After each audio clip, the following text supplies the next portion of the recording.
Hello, my name is Patricia Dandash. We'll be going over today the topic of infectious disease for the general surgeon. For starters, I have no disclosures. The outline for this presentation will cover three major sections, starting with the general principles of antimicrobial therapy. Infectious disease consultants have a very close relationship with surgeons at various levels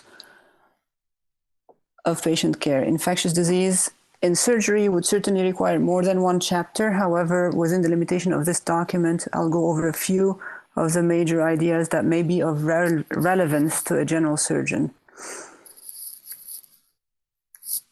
So in general, antimicrobials include antibacterials, antifungals, and antiviral agents, and they are some of the most widely used, yet often injudiciously used therapeutic agents around the world. The mainstay of judicious use for antimicrobials is to obtain an accurate diagnosis, taking into account the site of infection, the host factors, and establishing an infectious agent if possible. The guiding principle of antimicrobial stewardship is the right drug for the right bug, but also for the right time and the right duration, or given at the right time for the right duration. Bacteria develops resistance in response to selective pressure exerted by inappropriate use of antibiotics. Mutation genes can be passed to other bacteria in the same species as well as across species, amplifying the resistance problem. In order to be able to choose the right drug for the right bug, there are a lot of society guidelines out there, such as the Infectious Disease Society of America guidelines for syndromes and for organisms, and those can be guides for proper choice of therapy. I have included the link at the bottom of the slide. In order to get to an ID diagnosis, in general, this is obtained by determining the site of the infection, defining the host, including any risk factors or predisposing conditions that the host may have, such as immune-compromised state, and whenever possible, identifying the organism itself. Diagnostic specimen should be properly obtained and promptly submitted, and in general, it would be good to communicate with your microbiology lab for their guidelines as to what samples can go in what containers. Preferably, the sample should be obtained prior to starting antibiotics. Pathogen identification is not always possible, but it is critical in some infectious diseases, such as endocarditis, or for instance, discitis or osteomyelitis. These are conditions that require prolonged therapy. It is also important to identify the organism in life-threatening acute infections such as meningitis, because the right drug makes a difference in the outcome. As we mentioned, it is not always possible to identify the organism, the pathogen, and therefore the choice of therapy can sometimes be inferred from the syndrome and the clinical presentation. For instance, a patient with cellulitis should receive coverage for streptococcus and staphylococcus. Other items in the history and exposure can guide us. So if a patient comes in with a non-resolving pneumonia and tells you he's been to a trip in Arizona, fungal infections should be considered. Another major concept for antimicrobial therapy is the timing of the initial therapy. And this in general should be guided by the urgency of the situation. If the patient is clinically stable, therapy can be withheld until the proper sample is collected and the organism is identified. As we mentioned, this is important in situations like subacute bacterial endocarditis and vertebral osteomyelitis, which are clinical situations where the symptoms have been going on for a while, and there is really no urgency in starting antimicrobial therapy. And in fact, the benefit of withholding therapy far outweighs the risk of not providing it, as those are situations where it's important to identify the organism. Premature initiation can prevent the opportunity to establish the specific etiology and therefore expose the patient to toxicities of drugs that may not be appropriate if chosen. On the other hand, if the patient is critically ill, antibiotics should not be withheld and should be in fact started as soon as possible in conjunction with sample collection. It is well documented through various studies that inadequate therapy in the critically ill can lead to worse outcomes. We know significantly impacts sepsis outcomes, for example, not giving the right antibiotic early enough. And therefore, in critically ill patients, the approach in general is to start broad and to de-escalate once microbiologic data is available. On the other hand, initial therapy is usually empiric.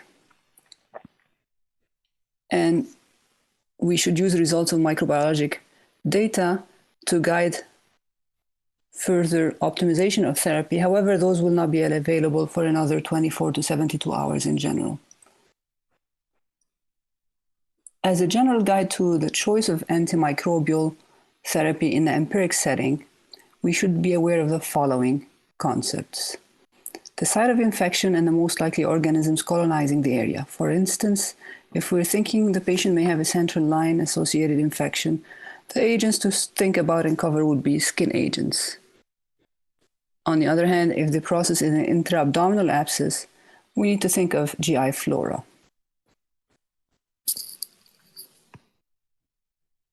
Prior microbiologic history of the patient helps us identify the risk of pre-existing resistance. So does history of prior antimicrobial use. Another factor in identifying resistance patterns should include the local antibiogram, which should be readily available for most hospitals through the microbiology lab. This gives a good reflection of the local bacterial resistance in the community. Once cultures are identified, or once cultures have identified a specific etiology, narrowing the coverage for the culprit organism is important. This helps reduce toxicity and decrease emergence of resistance in the patient and in the community in general.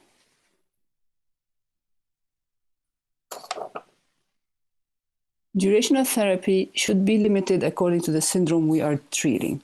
For example, a properly drained abdominal abscess only requires 4 days of therapy, while a cellulitis can be treated in 7 days.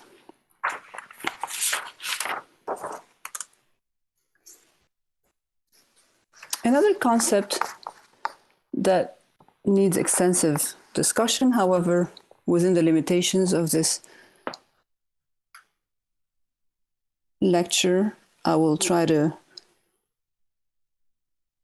briefly go over, is the use of antimicrobial combinations.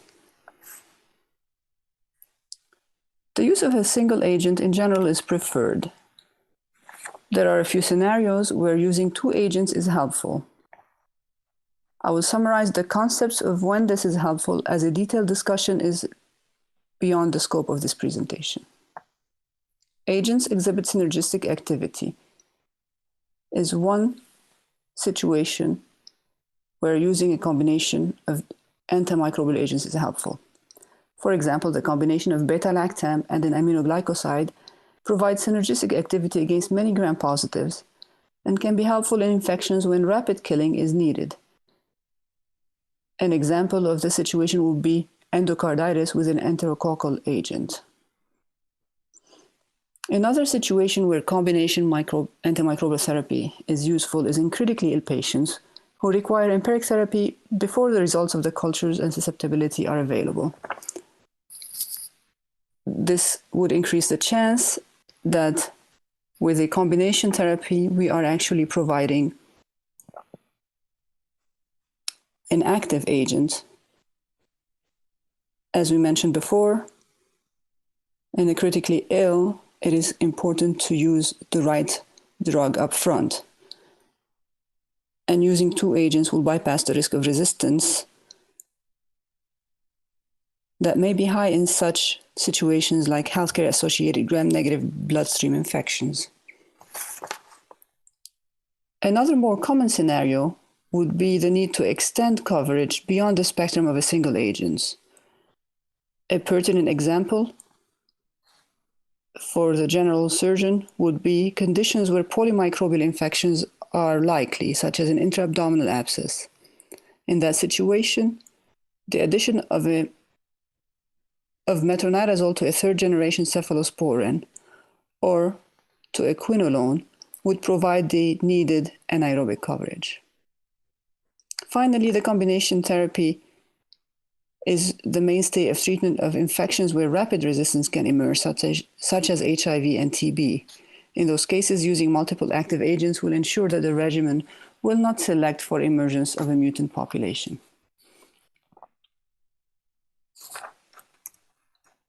Host factors to consider in the selection of antimicrobial agents is another important area to focus on. Even though it is helpful to have some familiar go-to agents for various conditions, there are some important host factors that should be considered when choosing an antimicrobial agent that may change the usual choice or the usual dose of the antimicrobial agent you are using. One such factor is renal and hepatic function. The kidney and the liver are the primary sites of drug elimination. So assessing the renal and hepatic function is important when determining the proper dose of antibiotics, whether to avoid toxic accumulation if there is decreased clearance, or in the less likely event of increased clearance, including in younger patients or patient in sepsis. This may require increasing the dose in order to avoid subtherapeutic levels. Age is another host factor to consider, as extremes of age handle drugs differently. In general, pediatric age dosing is usually weight-based, while at the other extreme of the age group, there needs to be adjustment for decreased renal clearance for appropriate dosing. Another factor to consider is genetic variation. There are genetic factors that can predispose to adverse drug reactions. One example we encounter in the HIV world is the propensity for a fatal hypersensitivity reaction to a retroviral agent called abacavir in patients who have the HLA-B5701 allele. Another example that may be more familiar is G6PD deficiency patients who may develop hemolysis if exposed to antimicrobials such as nitrofurantoin, dapsone, or primaquine. Pregnancy and lactation are considerations that take account both the mother and the fetus or newborn. In general, there may be some restricted drugs that cannot be used in the setting of pregnancy or lactation. Some other agents may require dose adjustment. And given the complexity of the choice, I suggest we refer to very commonly used reference guides to determine the safety of the chosen agents in those situations. Other aspects of the host that can affect our antimicrobial choice include a history of allergy and intolerance to the medication, especially when a well-documented severe reaction has occurred. This should in general lead to the avoidance of the agent. And finally, history of recent antimicrobial use over the last 3 months can shed some light on patterns of resistance and can help guide current choice of antimicrobial agents. And the final topic I wanted to highlight in the general principles section would be some selected scenarios of antimicrobial misuse.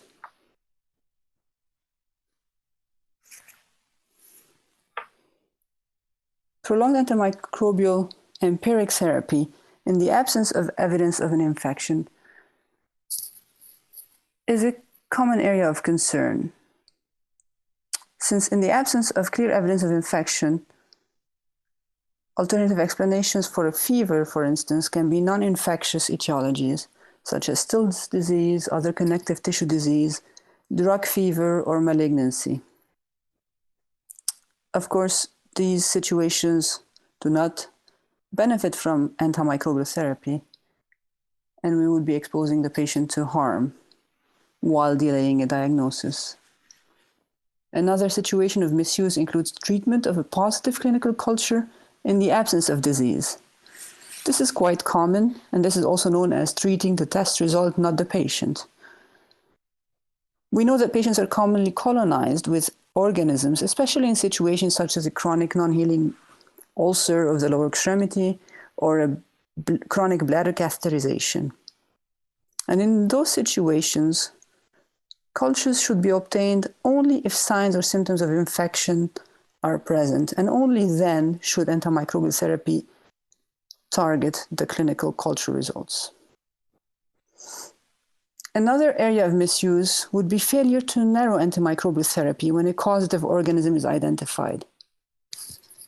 This increases the risk of adverse reactions and toxicities, as well as is the main driver for emergence of resistance.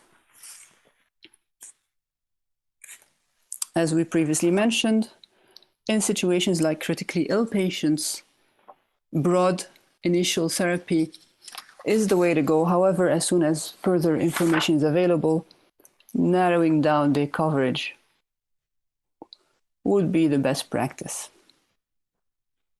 And finally, prolonged prophylactic therapy, such as prescribing more than the recommended perioperative dose for a just-in-case scenario, which only sets the stage for emergence of resistance.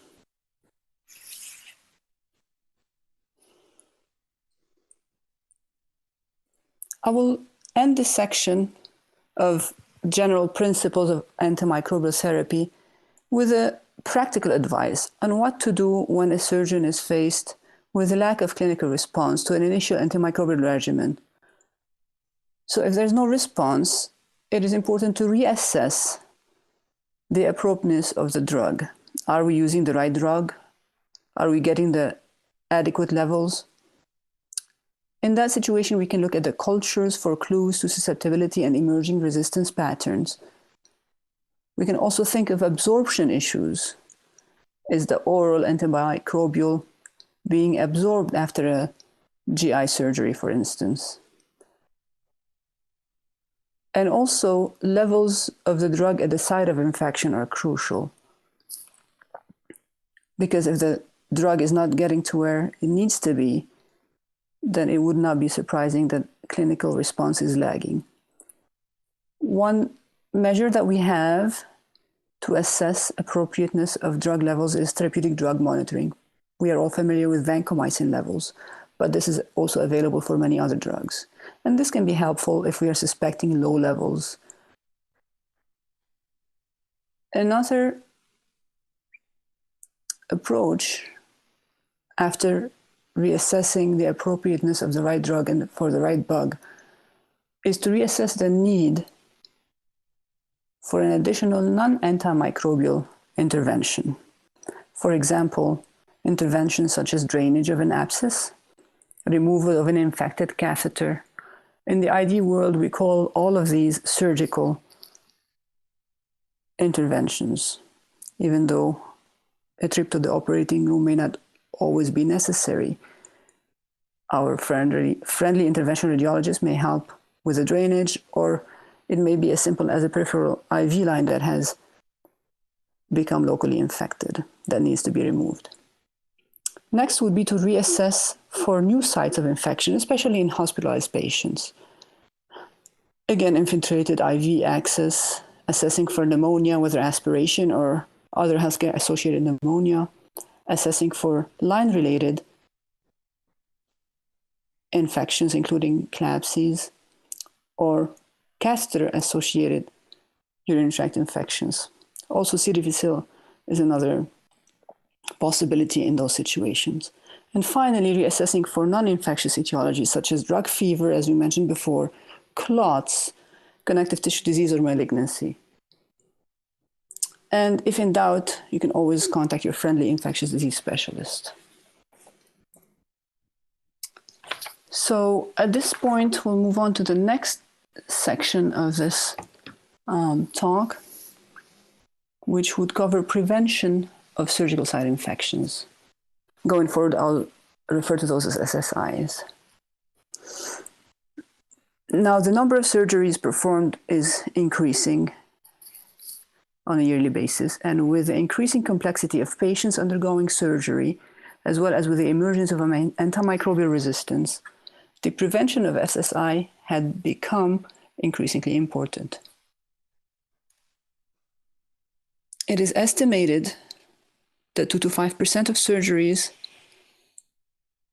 are complicated by SSIs, and SSIs are the second most commonly reported healthcare-associated infection. The cost of SSI, as well as the public reporting requirement, add another layer to the need to curb SSIs, which are estimated to be preventable if we apply evidence-based strategies.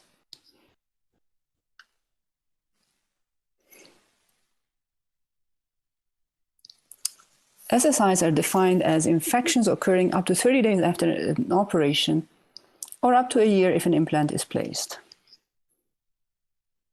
The CDC classifies SSIs into superficial, deep incisional, or organ and space SSI, depending on the level of the infection. And this schematic can help visualize what we're talking about. In addition to antimicrobial therapy or antimicrobial prophylaxis, there are other factors that affect the risk of SSI. And these include attention to basic infection prevention strategies, the surgeon's experience and technique, the duration of the procedure, hospital environment and the operating room environment, including traffic patterns and things of the nature. Instrument sterilization process affects the risk of surgical site infections, as well as preoperative preparation. This includes proper hair removal, skin antisepsis, surgical scrubs, etc. Antiseptic prophylaxis by full body shower or bathing with soap or antiseptic agent at least the night before surgery is important to reduce SSIs. Intraoperative skin preps with alcohol-based antiseptic agent is advised unless contraindicated.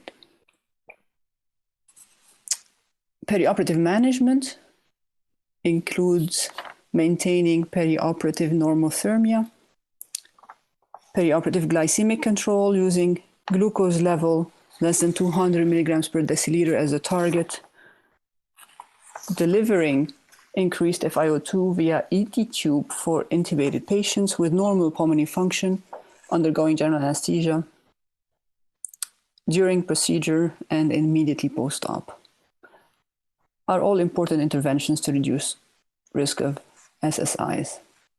On the other hand, blood transfusions should not be withheld if they are indicated in order to avoid SSIs. Now, with respect to the antimicrobial prophylaxis for surgical site infections, it is the most effective intervention to decrease the risk of SSIs. Some common principles for antimicrobial prophylaxis that I will go over include that the antimicrobial agent should cover the pathogens that will potentially contaminate a surgical site. The agent should be given in the right dose and at the right time to make sure that adequate levels in the tissue at the time of contamination will occur. The agent should be safe and should be given for the shortest effective period to minimize adverse effects, including effects on microbial flora.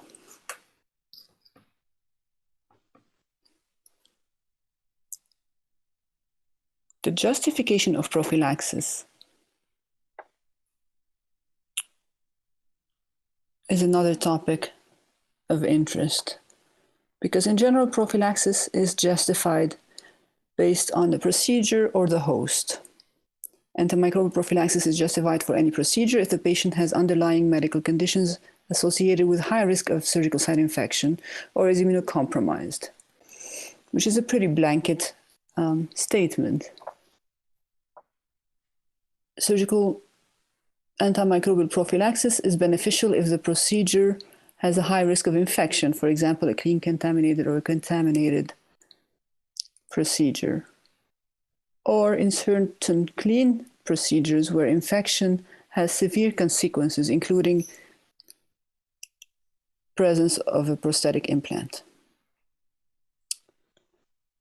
Whenever antimicrobials are used in the context of a dirty or established infection, this would be classified as treatment and not prophylaxis. So, of course, this has a significant impact on the duration of antimicrobial therapy.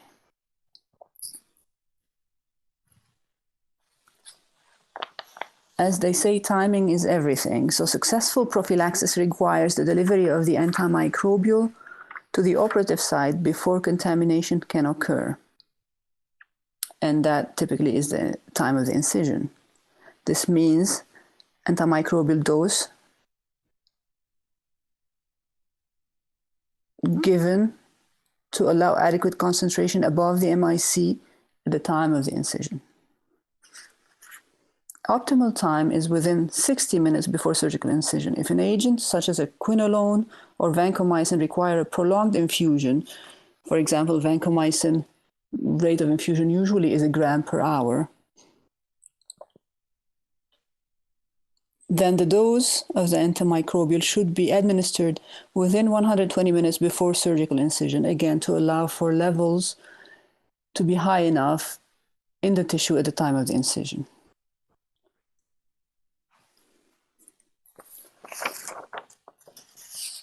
With respect to the dose, we know from one of the earliest control studies on surgical prophylaxis that the surgical site infection rates after cardiac surgery were lower when the patients had detectable drug levels at the end of the surgery compared to those with no detectable drug in the serum at the end of the procedure. This effect has been shown in various other surgery types, including colectomies. So it is in general advisable to give prophylactic antibiotics in a manner to ensure adequate levels of the drug during the time the surgical site is open.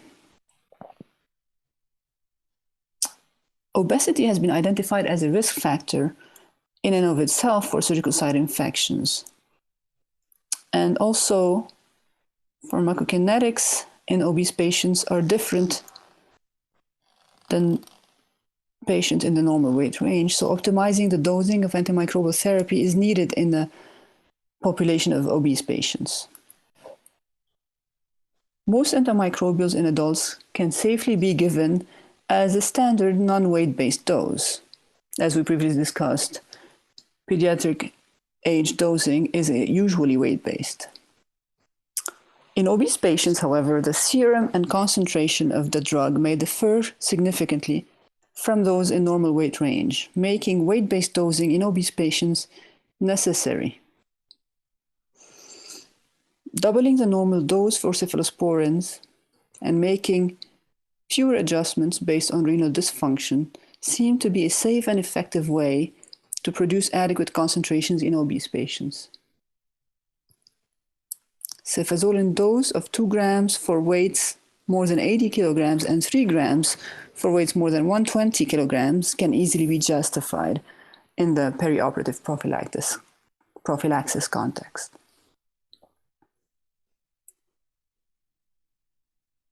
Redosing in prolonged procedures is needed if the procedure will be longer than 2 half-lives of the drug, or if excessive blood loss, more than 1,500 mL, occurs during the procedure.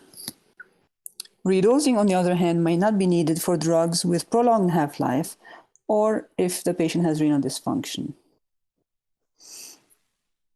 With respect to duration of prophylaxis,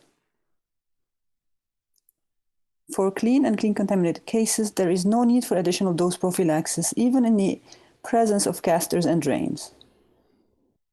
This has been repeatedly emphasized in surgical site prophylaxis guidelines. And for general surgical procedures, the duration of prophylaxis is usually less than 24 hours. In the recent CDC guidelines, there was an exception made for cardiothoracic procedures as data remains inconclusive with respect to longer prophylaxis up to 48 hours. So I'll go over the specific recommendations of which antimicrobials to use for procedures that would go under the realm of general surgery. I will not discuss the remainder of the surgical procedures. I will also try to go over some concepts for why the recommendations were made. So prophylaxis for gastroduodenal procedures. And those are usually the procedures that involve resection of the gastric and duodenal ulcer, resection of a gastric carcinoma, repair of the gastric outlet stricture, PEG tube insertion, procedures repairing perforated ulcers, Whipple's procedure, bariatric surgical procedure, all go under gastroduodenal umbrella.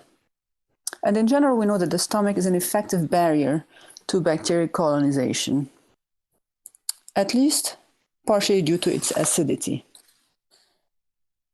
And in general, a small number of organisms can be found in the stomach and duodenum in a normal situation.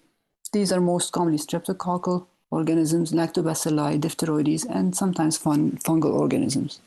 However, whenever the pH increases, whether due to medical therapy, such as proton pump inhibitors or otherwise, with pH increases, there is the potential of increasing post-op infection rates because bacterial load typically increases in those situations.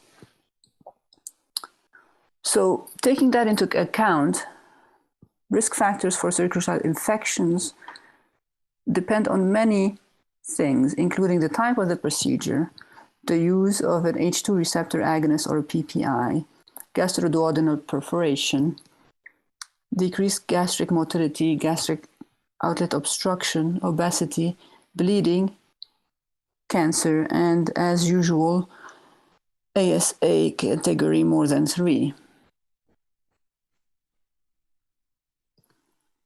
Prophylactic antibiotics have been shown effective in preventing surgical site infections for gastroduodenal procedures. The data supports the use for prophylaxis when a PEG tube is being inserted. On the other hand, there has been no randomized controlled trials looking at prophylaxis in bariatric surgery. However, given the obesity and the other comorbidities, guidelines support the use of antimicrobial prophylaxis with weight-based dosing, as we previously discussed. So the recommendation is to consider antimicrobial prophylaxis for patients at high risk of post-op infections, and the risk factors is what we talked about earlier, and they are listed on the slide. And the agents to use are summarized in this table. So for procedures where the lumen of the intestine is entered, a single dose of cefazolin would be a recommended agent. However, if there is severe allergy to a beta-lactam, the alternatives would be clindamycin or vancomycin in addition to gram-negative coverage with aminoglycoside, S-GNM, or fluoroquinolone. And again, the reason for choosing these agents goes back to what pathogens we expect to be colonizing the surface that is expected to be contaminated. For procedures where there's no lumen entry, prophylaxis is only recommended in high-risk patients who would fulfill the criteria below. the same agents would be used in general.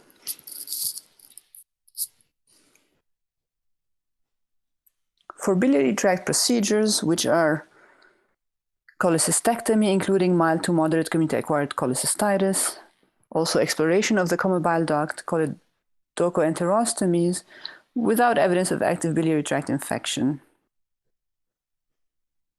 Because if there's active infection, we would be using antimicrobials for treatment rather than prophylaxis, as we previously mentioned. Risk factors for infection in biliary tract procedures include emergent surgery, diabetes, prolonged duration, more than 120 minutes for the procedure, intraoperative gallbladder rupture, age older than 70, open cholecystectomy, biliary colic within the last 30 days, and a higher ASA classification, more than 3, as well as repeat surgery for non-infectious reasons, acute cholecystitis, biliary spillage, jaundice, non-functioning gallbladder, pregnancy, and immunosuppression. And in order to help us choose the optimal agents, we need to think about the organisms that would be expected in the area. And that's typically E. coli, Klebsiella, Enterococcus, and less frequently other gram-negatives, as well as Streptococcus, Staphylococcus, and occasionally anaerobes. And again, I try to summarize the recommended agents based on the clinical scenario and based on the allergy profile. So a single dose of cefazolin should be given to all patients undergoing open biliary procedure.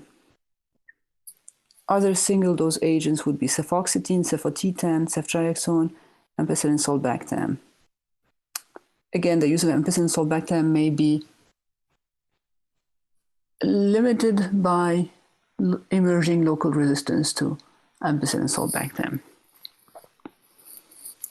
On the other hand, prophylaxis is not necessary in elective low-risk laparoscopic procedures. It is recommended, however, in those undergoing laparoscopic cholecystectomy with increased risk of infection, and those are the risks that we listed previously. It is interesting to note, though, that a lot of these risk factors cannot be predicted prior to surgery, and it may be reasonable to give a dose of antibiotic prior to elective low-risk procedures in case of developing one of those risk factors. Alternatives in case of beta-lactam allergy are listed, and again, the logic behind choosing these relies on what organisms typically cause SSIs. So to cover for gram-negatives, anaerobes, and gram-positives, a combination of clindamycin or vancomycin plus an aminoglycoside, aztreonam or fluoroquinolone, or metronidazole plus aminoglycoside and fluoroquinolone. And this would apply to both open procedures and laparoscopic high-risk procedures. Next category of general surgical procedures would be appendectomy. And the most commonly isolated organisms in surgical site infections after appendectomies include anaerobes, specifically Bacteroides, aerobic gram-negatives such as E. coli, which is the most commonly isolated gram-negative in those cases, as well as aerobic and anaerobic streptococci, in addition to Staphylococcus, Enterococcus. Pseudomonas has been reported, but it's infrequent. So relying on that knowledge, the recommendation for uncomplicated appendicitis is for a single dose of cephalosporin along with an anaerobic coverage, or a combination of cefazolin plus metronidazole, because cefazolin does not have intrinsic anaerobic coverage. The agents that do cover anaerobes from the cephalosporin categories include cefoxitin and cefotetan. In case of severe beta-lactam allergy, clindamycin plus aminoglycoside or aztreonam oroquinolone would be a good combination. An alternative is metronidazole plus aminoglycoside oroquinolone.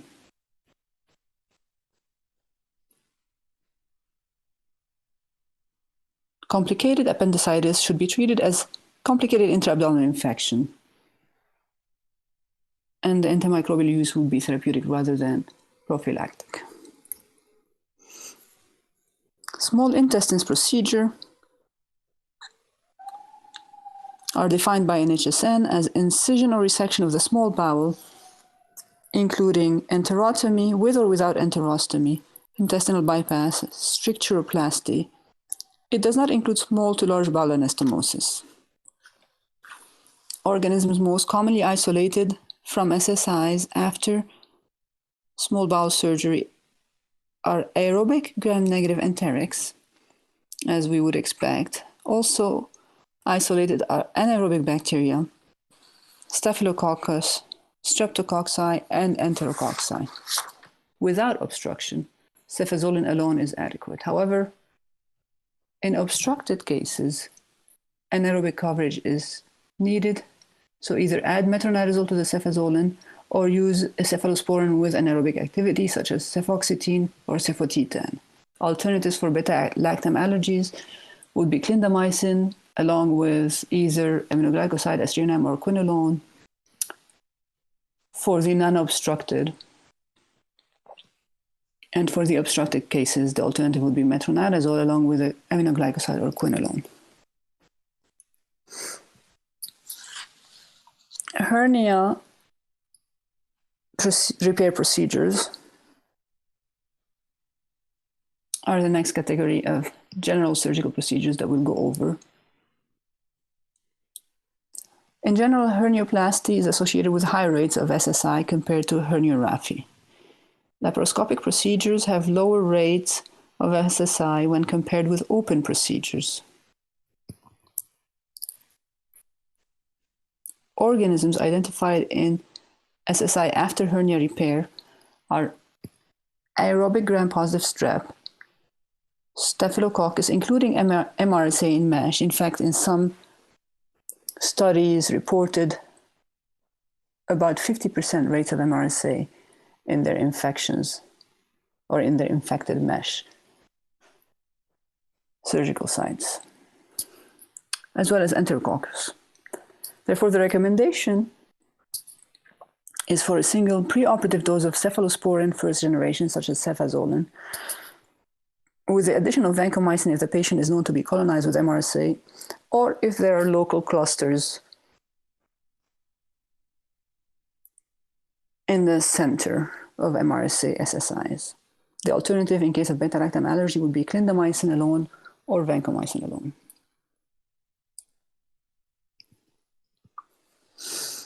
Colorectal procedures are associated with higher rates of SSIs. Infectious complications following these procedures, especially after rectal resection, go up to 60% in some studies. The average is 17 to 26%. In the studies when there was no antimicrobial prophylaxis, surgical site infection complications ranged from 30 to 60%. However, whenever antimicrobial prophylaxis was used, that dropped to less than 10%. The type of the procedure and the duration of the procedure will affect the risk of infection. Rectal resection carries a higher risk compared to intraperitoneal colon resection. Other risk factors would include extended procedure duration, age more than 60, impaired host immunity, low albumin, bacterial or fecal contamination at the surgical site at the time of procedure, perioperative RBC transfusion, hyperglycemia, hypothermia, and obesity. Organisms implicated in SSIs are derived from the bowel lumen, with Bacteroides fragilis and other anaerobes being the most frequently isolated. E. coli is another frequently identified organism. Antimicrobial regimen should cover aerobic and anaerobic bowel flora. So the recommendation to get that coverage would be a single dose of a second-generation cephalosporin that has aerobic and anaerobic activity, and those would be cefoxitin, cefotetan, or the combination of a first-generation cephalosporin plus metronidazole. When the institution has increased rates of resistance to first and second-generation cephalosporins, the recommendation is to move to a third-generation cephalosporin, such as ceftriaxone, in addition to metronidazole. And this recommendation is preferred over using carbapenems, such as ertapenem, as a prophylactic agent. In most patients, a mechanical bowel prep regimen, in addition to oral neomycin and erythromycin, or neomycin and metronidazole, should be given in addition to the IV prophylaxis. This should be given 10 hours the evening before surgery and after the mechanical bowel prep.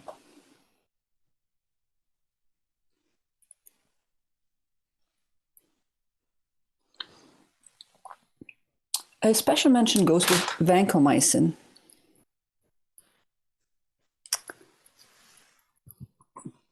Vancomycin is not routinely recommended for surgical site infection prophylaxis. However, it may be added if surveillance data suggest MRSA colonization in the patient, or if a cluster of cases of SSIs with MRSA is occurring in the institution. The reason it is not recommended routinely is because data have shown that vancomycin is inferior to cefazolin for surgical site infection prevention, especially if MSSA is involved or if gram-negatives are involved in the procedure. That's why in procedures that require gram-negative coverage, an accompanying drug is usually recommended, such as cefazolin, aminoglycoside, or quinolone. As the use of vancomycin does not replace the need for routine surgical prophylaxis appropriate for the type of procedure.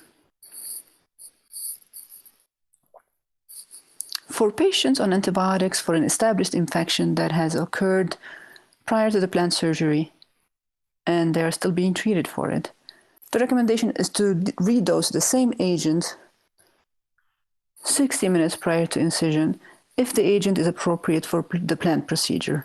Otherwise, in addition to the antimicrobial agents they're on, patients should receive prophylaxis recommended for their planned procedure.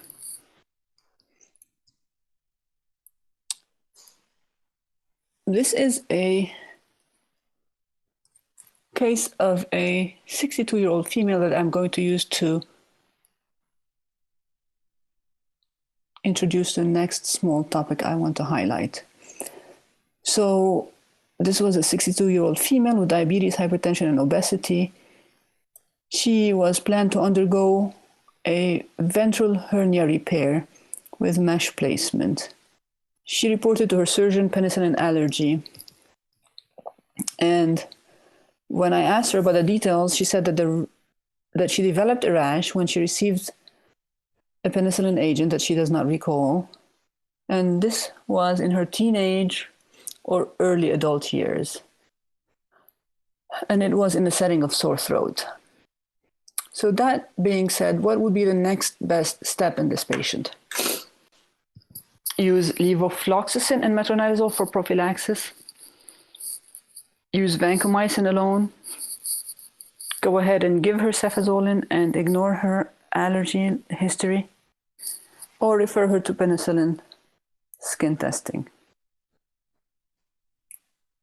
And the correct answer, or at least the best answer, would be to perform a penicillin skin test. The reason the first option is not correct is it's the wrong choice based on the planned procedure. Vancomycin alone, as we mentioned before, has been known to underperform and requires an adjunct agent. And it would be risky to give her the penicillin agent if this was a true reaction, especially that she does not recall the details. So I want to just highlight the concept of beta-lactam allergy. because we emphasized it so much in the tables and the guidelines before, it is important to put it in context. About 10% of the US patient population self-reports penicillin allergy. However, when these patients in studies go through rigorous evaluation and skin testing, only 1% are truly allergic. Furthermore, there's increasing amount of data showing worse outcome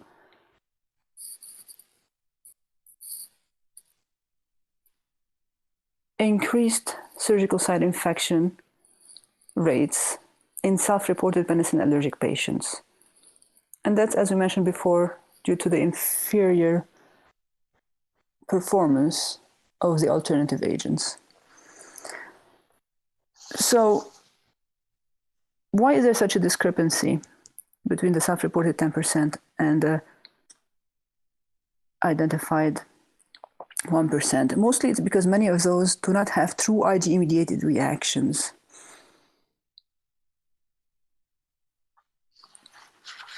And about 80% of patients with IgE-mediated penicillin allergy actually lose their sensitivity after 10 years. So the patient in our case may have truly been allergic when she received it, or it could have been a post-viral response. But in any case, she could have lost the IgE-mediated allergy, making it safe to use penicillin agent in this patient.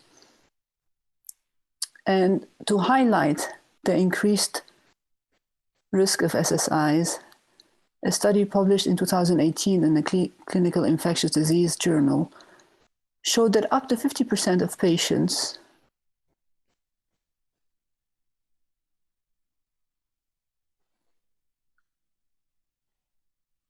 with self-reported penicillin allergy,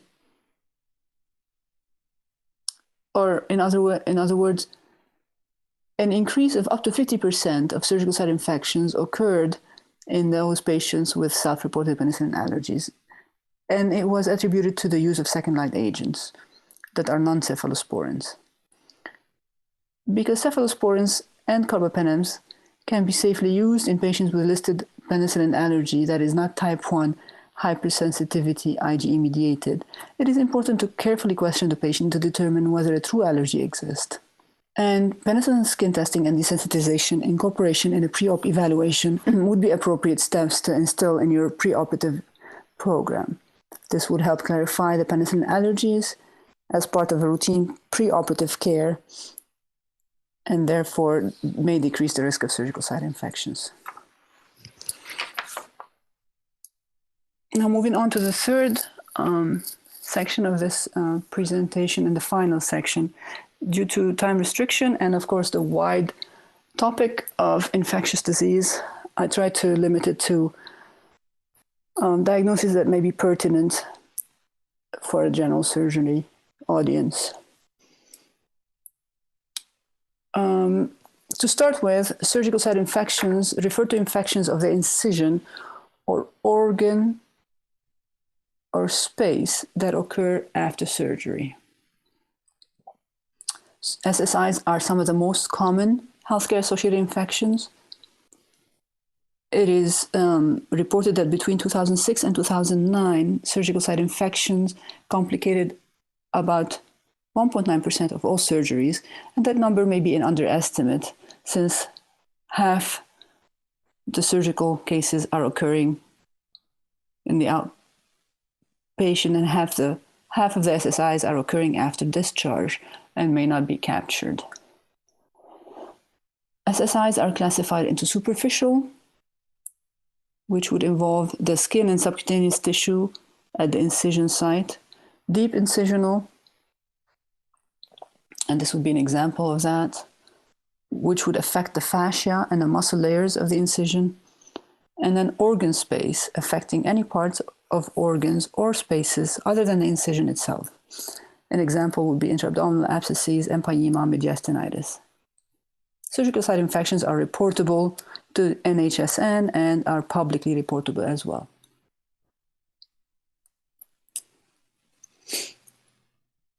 Evaluation of surgical site infection is a multi-step process. In general, fever is the most common presenting sign, and it occurs in about 30 to 40%. When fever happens in the first 3 days post-op, it is usually due to a non-infectious etiology, for example, medication, clot, transfusion reaction, or tissue injury itself. Fever in the post-op, however, should lead to systemic evaluation with examination and lab testing, microbiologic sampling, as well as appropriate imaging. A notable exception to the 3-day rule is necrotizing fasciitis, which can occur within 36 hours, and more on that later. Non-surgical site infectious causes of fever, including UTI, pneumonia, venous catheter-related infections, all these can be clearly identified with a careful evaluation.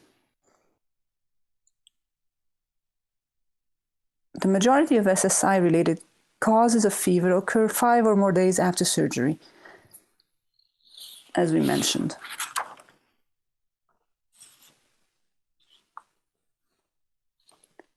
Clinical signs supporting the presence of infection in addition to fever would include elevated inflammation markers, such as high white count, high CRP, positive bacterial cultures from the site, radiographic evidence of infection, such as abnormal CT scan suggesting an abscess post-op, or purulence from the surgical site. If the initial evaluation fails to reveal an explanation for a post-op fever, imaging of the surgical area may be indicated.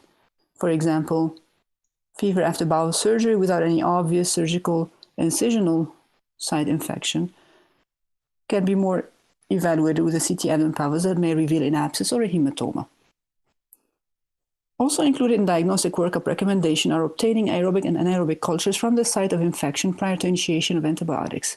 And typically, deep aspirates or tissue cultures are superior to swabs. Blood cultures are recommended in case there is systemic inflammatory response. A nice algorithm that is adapted from the CID publication of 2014 can take us down 2 paths. Fever in the first 48 hours versus fever more than 4 days after surgery. I'm going to focus on this side. So if infection at surgical site is suspected, in general, the surgical wound should be opened for drainage. And suspicion would be because of erythema and/or induration at the surgical site. If the wound exam is normal, an alternative explanation for the fever should be looked at. Once we open the wound, except for uncomplicated cellulitis, a surgical site infection in general requires operative intervention to drain an abscess, remove devitalized tissue. But once we open the wound is when we need to start thinking about antibiotics. So if there is no fever, a low white count, and minimal erythema, management in addition to opening the wound will be dressing changes and no antibiotics are needed. The role of antibiotics is adjunctive and is only needed if there's invasive infection. And that's why empiric antibiotics are recommended in the presence of systemic inflammatory response, as suggested by erythema or induration that is more than 5 centimeters from the incision, an elevated temperature of more than 38.5, a high or sometimes low white count can indicate systemic inflammatory response, tachycardia more than 110. As previously noted, a number of factors will help with the choice of empiric therapy. Patient factors include the immune state of the patient, diabetes or lack of diabetes, duration of the inpatient stay prior to the surgery. Procedure-related factors include the type and duration of perioperative antibiotics, duration of surgery, the type of surgery, or the class of surgical site. And then institution-related factors, and the antibiogram can help guide antimicrobial choice in that situation. Many SSIs are polymicrobial, with pathogens originating from patients' own flora. Staph aureus is the most commonly isolated in the SSIs, followed by Enterobacteriaceae and Streptococcus species. In general, a brief course of antibiotics is recommended after the drainage of an incisional SSI. And although the exact duration has not been well established in randomized controlled trials, typically 5 to 7 days of therapy is more than adequate for incisional infections. Here's another case of a 37-year-old female on rituximab for ulcerative colitis who had emergent colectomy for perforated colon. Within 24 hours after surgery, she developed severe progressive abdominal pain with nausea, diaphoresis. She was tachycardic, heart rate in the 140s. She was flushed, and her blood pressure was dropping, and now at 95 over 40. She was a little confused. Surgical incision showed some grayish discoloration with some purulence, but no bullous formation. What is the next best step? Hold off surgery because she is hemodynamically unstable. Proceed to the operating room for exploration. Give her cefazolin and reassess in 12 hours. Or give her vancomycin metronidazole and reassess in 4 hours. Hopefully, this is what you decided to do. Because this patient had necrotizing fasciitis. Necrotizing fasciitis is an aggressive subcutaneous infection that tracks along the superficial fascia, which includes all tissues between the skin and the underlying muscles. 3 types of neck fascia are described. Neck fascia type 1 is polymicrobial with anaerobic and aerobic, other than Streptococcus pyogenes. This is associated with 4 clinical settings. One is perianal abscess, penetrating abdominal wounds or surgical procedures involving the bowel, which makes it pertinent for general surgical setting. Decubitus ulcers, infections at the injection site in drug users, and spread from genital sites such as a Bartholin abscess, episiotomy wound. Neck fascia type 2 is usually the monomicrobial type, typically Streptococcus pyogenes alone, occasionally with other agents. Also Staph aureus alone can produce this. Neck fascia type 3 is less seen in the surgical setting. It's more associated with Vibrio vulnificans with seawater exposure or even seafood exposure. Medical management differs between the 3. However, the surgical management is the same. Similar to other necrotizing fasciitis, post-op necrotizing fasciitis is an acute and rapidly progressive inflammatory process. The affected areas usually show early on in the presentation pain beyond the exam findings, and that is typically the clue that something more serious than a superficial cellulitis occurs. Of course, the timing is also not similar to a usual post-op incisional infection. As we mentioned, it occurs within 36 hours, especially if it's group A strep. Rapidly progressive erythema, poorly demarcated edema, and occasional numbness of the affected areas have been described. Course is usually that of fever, hemodynamic instability, skin discoloration, which would be described as red to violaceous gray, bullous lesions, such as we see over here. This image is for gas gangrene, and we can see some type of grayish bullous lesion here with crepitation. By the 4th or 5th day, frank skin gangrene occurs, which is where this guy is. Early recognition and surgical management are paramount in improving the outcomes of necrotizing fasciitis, since it's such a highly morbid condition.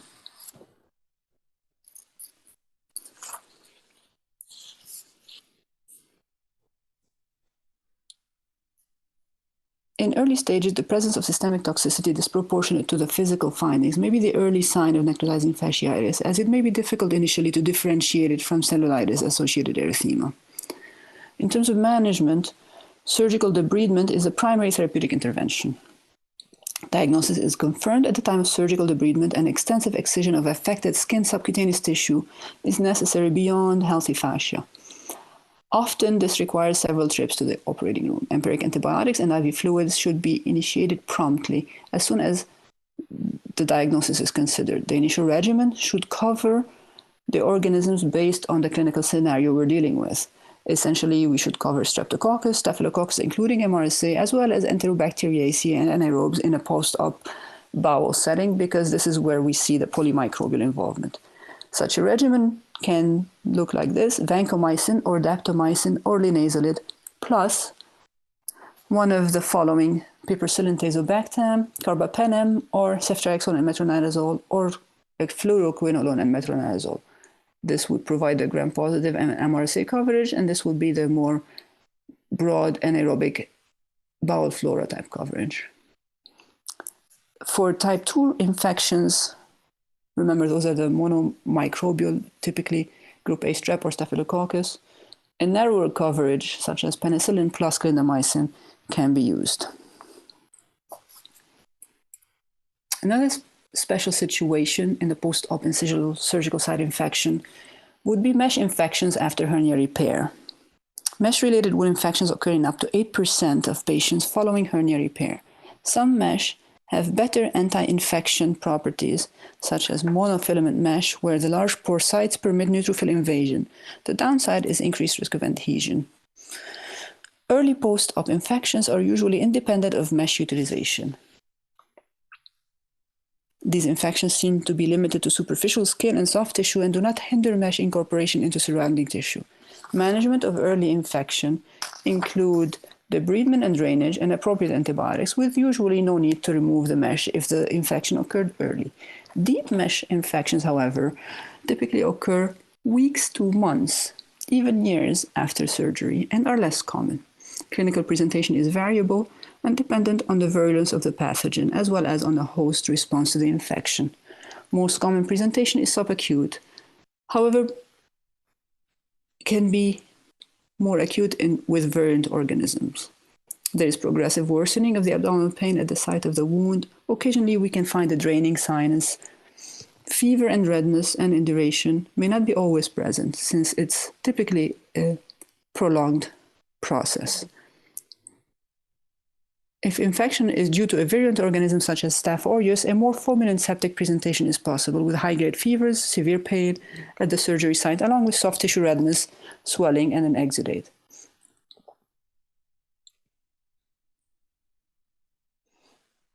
Other organisms implicated in mesh-related infection including Streptococcus and Enterobacteriaceae.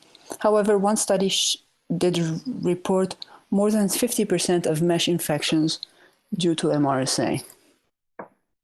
Management involves debridement and antibiotic therapy, along with mesh retention if there is no sepsis or if we're not facing virulent organisms. Decision and timing of mesh removal should be individually tailored.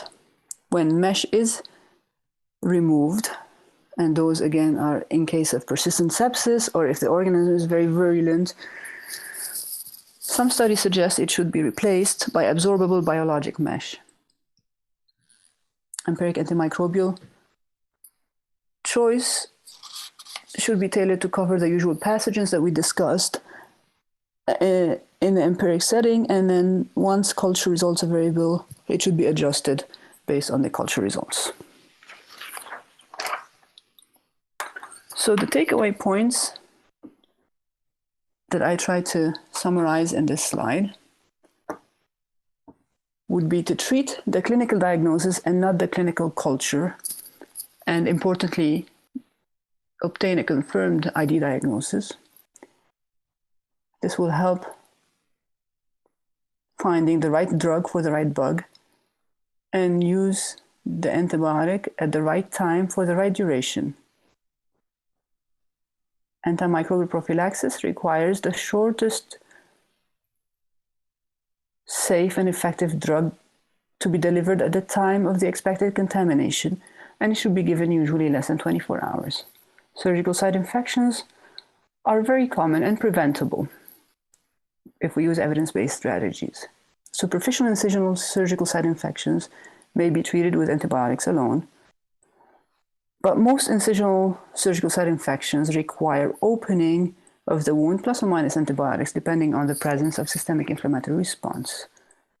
Necrotizing fasciitis is rapidly progressive, highly morbid, and requires immediate surgical debridement, in addition to antimicrobials.